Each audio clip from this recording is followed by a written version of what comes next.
sendo eu, non sendo a cuestión urbana unha das miñas especialidades, algo que sí que me preocupa moito, do que quería falar aquí, é a cuestión do tempo e, sobre todo, o tempo reproductivo. É como o diseño das cidades condiciona uns patróns temporais específicos. Por exemplo, nos últimas 5 décadas ou así, a pesar das nosas casas, nosos fogares, estar cheas de aparatos, de neveiras, congeladores, fornos que tecnifican o traballo, o que se observa é que o traballo non remunerado manténse moi estable en términos per cápita nas últimas décadas en país onde hai dados.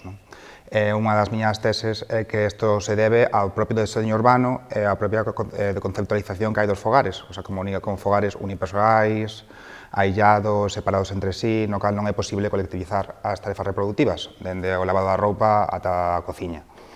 Entón, se tivera que pensar como me gustaría a min pensar as cidades do futuro, serían cidades nas cales existira a posibilidade de prestar de forma común ou cando menos pública, senón común, a toda esa serie de traballos reproductivos que facemos todos diariamente nos nosos fogares, aillados, dos cales nas medias veces somos os únicos beneficiarios.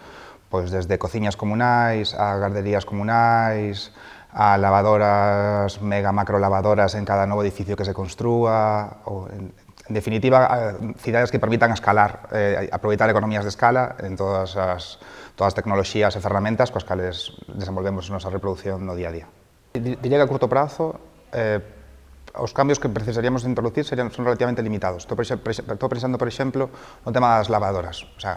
Hai un interés por parte da reproducción da orde social capitalista en que cada un de nós, en cada fogar, teñamos unha nosa lavadora. De feito, todo o ciclo de crecemento do que se deu chamar o Fordismo nos anos seguintes á Segunda Guerra Mundial ven ancorado en que cada fogar de clase traballadora teña o seu ben de consumo duradeiro, a súa neveira, o seu congelador, a súa lavadora, etc. Entendo que hai reticencias, entendo que hai entre a línea do goce por parte de todos nós cando pensamos en compartir a nosa intimidade con un outro do cal non coñecemos nada. Pensar que as nosas roupas sucias van a estar no mesmo cesto, no mesmo cubo que as daqueles dos nosos veciños.